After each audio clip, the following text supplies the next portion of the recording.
The morning on New Terra had been peaceful, with golden sunlight streaming through the domed cities that protected the colony's 2 million inhabitants.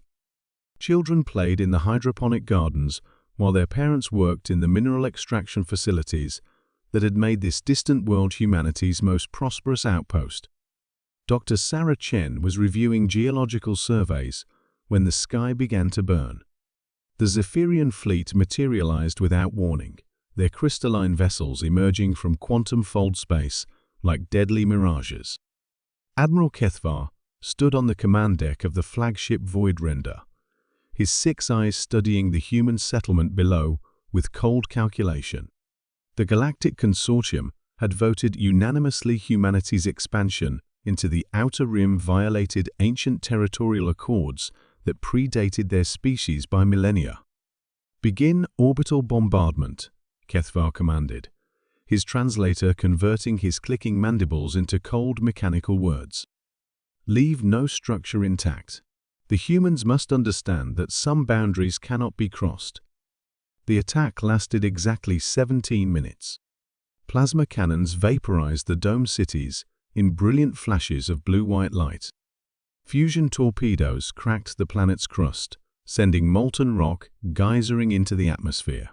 When the bombardment ceased, New Terra was nothing but a smoking ball of glass and ash, its 2 million souls reduced to scattered atoms in the wind.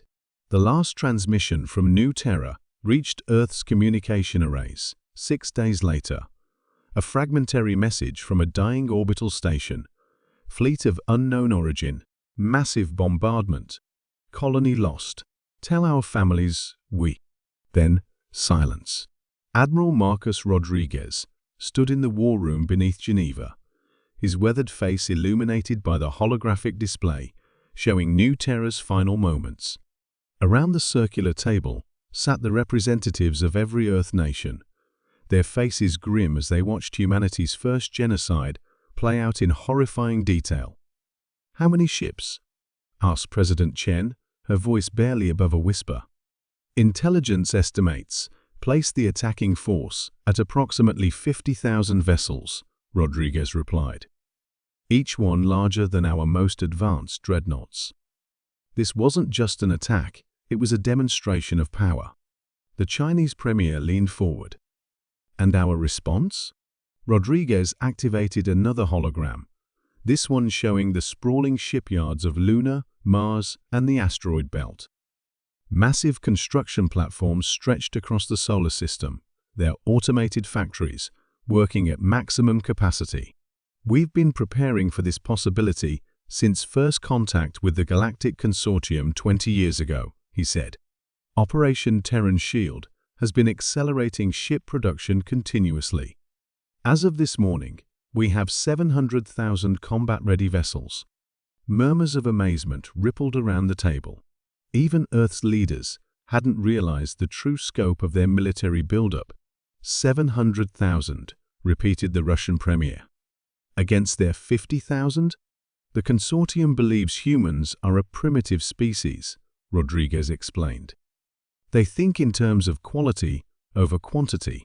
Their ships are technologically superior, but our analysis suggests they've never faced an opponent willing to overwhelm them through sheer numbers." President Chen stood, her decision made. "Admiral, you have authorization to deploy the full fleet. Show them that humanity doesn't forgive, and we don't forget." The launch began immediately. From hidden bases across the solar system, Earth's armada emerged like a swarm of metal locusts. The ships were smaller than consortium vessels, built for speed and overwhelming firepower rather than individual superiority. Each carried a crew of just 50, their lives deemed acceptable losses in humanity's first interstellar war. Captain Lisa Park commanded the destroyer New Terra's Vengeance, one of 700,000 identical vessels streaming toward the coordinates where the consortium fleet had last been detected. Around her, the view screen showed an endless sea of human ships, their engines painting space in brilliant blue flames. "ETA to target, 18 hours, her navigation officer reported. "Signal the fleet," Park ordered. All ships prepare for engagement. Today, we teach the galaxy what happens when you murder human children. The consortium fleet was unprepared for what emerged from hyperspace.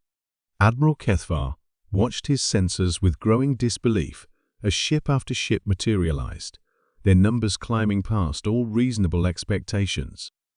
His 50,000 vessels suddenly seemed insignificant against the writhing mass of humanity's response. How many? His tactical officer clicked frantically. Still counting, Admiral. Current estimate exceeds 600,000 and climbing.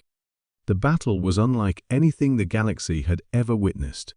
The consortium ships, built for elegant duels between evenly matched fleets, found themselves overwhelmed by humanity's savage swarm tactics.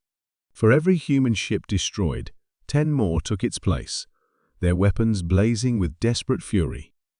HFY's flagship shuddered under the combined fire of 100 human destroyers. His crew scrambled at their stations as systems failed and the crystalline hull began to crack. "Admiral, we're receiving a transmission from the human fleet," his communications officer reported. "Put it through." Captain Park's face appeared on the screen, her eyes cold as winter stars. "This is for New Terra," she said simply. The void render exploded in a cascade of crystal fragments and superheated plasma, taking Admiral HFY and his dreams of human subjugation with it. When the battle ended, the consortium fleet was scattered debris drifting in the void. The human armada, though reduced to 400,000 ships, maintained formation and began the long journey home.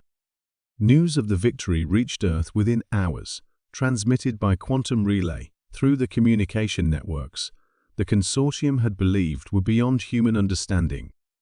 In the halls of power across Earth, leaders smiled grimly as they realized their species had just announced itself to the galaxy, not as victims, but as conquerors. The age of human expansion had truly begun, written in plasma fire and paid for with alien blood. New Terra would be avenged, and the galaxy would learn to fear the fury of humanity unleashed.